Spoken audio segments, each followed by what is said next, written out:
আসসালামু আলাইকুম ভিউয়ার্স, সকলকে স্বাগতম all job news and education চ্যানেলে। চলে আসলাম নতুন একটি ভিডিও নিয়ে। আজকে ভিডিওর বিষয় হচ্ছে গণপ্রজাতন্ত্রী বাংলাদেশ সরকার বিদ্যুৎ, জ্বালানি ও খনিজ সম্পদ মন্ত্রণালয় নিয়োগ বিজ্ঞপ্তি 2024। দেখেন, আমি সরাসরি পদের নাম ও গ্রেডে চলে গেলাম। পদের নাম কম্পিউটার অপারেটর, এটা হচ্ছে 13 গ্রেডের। বেতন স্কেল 11,000 টাকা থেকে শুরু হবে, 26,590 টাকা পর্যন্ত পাবেন। এখানে পদের সংখ্যা আছে একটি। শিক্ষাগত যোগ্যতা ও অন্যান্য যোগ্যতা কোনো স্বীকৃত বিশ্ববিদ্যালয় হতে বিজ্ঞান বিভাগে স্নাতক বা সমমানের ডিগ্রি, বাংলা, ইংরেজি, গণিত ও কম্পিউটার সম্পর্কিত সাধারণ জ্ঞান বিষয়ক 90 নম্বরের লিখিত পরীক্ষায় অংশগ্রহণ করতে হবে এবং কম্পিউটার মুদ্রা অক্ষরে প্রতি মিনিটে 25 শব্দ থাকতে হবে এবং ইংরেজিতে 30 শব্দের গতি থাকতে হবে। 2 নম্বর পদ হচ্ছে 60 মুদ্রাক্ষরিক কাম কম্পিউটার অপারেটর। এটা হচ্ছে 13 গ্রেডের। এখানে হচ্ছে পদের সংখ্যা আছে দুটি। এটাও কোনো স্বীকৃত বিশ্ববিদ্যালয় হতে স্নাতক বা সমমানের ডিগ্রি থাকলে আপনি আবেদন করতে পারবেন। বাংলা, ইংরেজি, গণিত, সাধারণ জ্ঞান বিষয়ক 90 নম্বরের পরীক্ষায় অংশগ্রহণ করতে হবে এবং ওয়ার্ড প্রসেসিং সহ ইমেইল, ফ্যাক্স পরিচালনায় দক্ষতা অভিজ্ঞতা থাকতে হবে।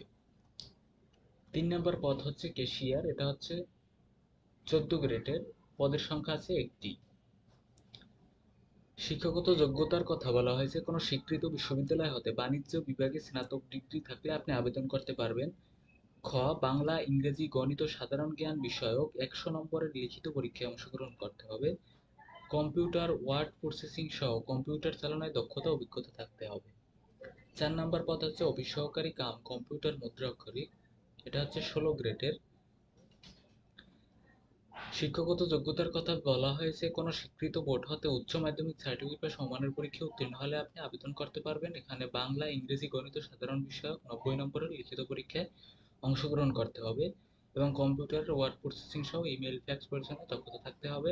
কম্পিউটার মুদ্রা অক্ষরে সর্বনিম্ন গতি প্রতি মিনিটে ইংরেজিতে 20 শব্দ এবং বাংলায় 20 শব্দ থাকতে হবে।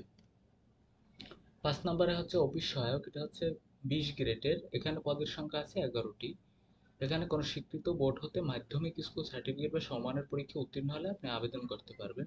এখানে বাংলা, ইংরেজি, গণিত, সাধারণ বিষয়ক 40 নম্বরের লিখিত পরীক্ষায় অংশগ্রহণ করতে হবে। এবার দেখে আসি কোন কোন জেলার প্রার্থীরা আবেদন করতে পারবেন। দেখেন, যে সকল জেলার প্রার্থীগণ আবেদন করতে পারবেন তারা হচ্ছেন 1 নাম্বার থেকে 1 ও 2 নাম্বার পদের জন্য রাজবাড়ী, ময়মনসিংহ, নেত্রকোনা, ব্রাহ্মণবাড়িয়া, চাঁদপুর, নোয়াখালী, চাঁপাইনবাবগঞ্জ, বগুড়া, রংপুর, গাইবান্ধা, কুড়িগ্রাম, যশোর, নড়াইল, কুষ্টিয়া, ভোলা ও পটুয়াখালী জেলা ব্যতীত সকল জেলার প্রার্থীগণ আবেদন করতে পারবেন।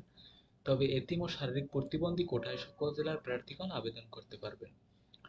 3 নম্বর পদের জন্য সকল জেলার প্রার্থীগণ আবেদন করতে পারবেন ক্যাশিয়ার, এবং 4 নম্বর পদের জন্য অফিস সহকারী কাম কম্পিউটার মুদ্রা অক্ষরিক। এখানে রাজবাড়ী, ময়মনসিংহ, নেত্রকোনা, ব্রাহ্মণবাড়িয়া, চাঁদপুর, নোয়াখালী, চাঁপাইনবাবগঞ্জ, বগুড়া, রংপুর, গাইবান্ধা, কুড়িগ্রাম, যশোর, নড়াইল, কুষ্টিয়া, ভোলা ও পটুয়াখালী জেলা ব্যতীত সকল জেলার প্রার্থীগণ আবেদন করতে পারবেন। তবে এতিম ও শারীরিক প্রতিবন্ধী কোটায় সকল জেলা আবেদন করতে পারবেন। 5 নম্বর পদ অফিস সহকারী বা অফিস সহায়ক। এই পদের জন্য যারা আবেদন করতে পারবেন তারা হচ্ছে নারায়ণগঞ্জ, নরসিংদী, শরীয়তপুর, টাঙ্গাইল, জামালপুর, শেরপুর, চাঁদপুর, লক্ষ্মীপুর, পাবনা, নীলফামারী, যশোর, মাগুরা, খুলনা, সাতক্ষীরা, কুষ্টিয়া, বরিশাল, সুনামগঞ্জ, হবিগঞ্জ জেলা ব্যতীত সকল জেলার প্রার্থীগণ আবেদন করতে পারবেন।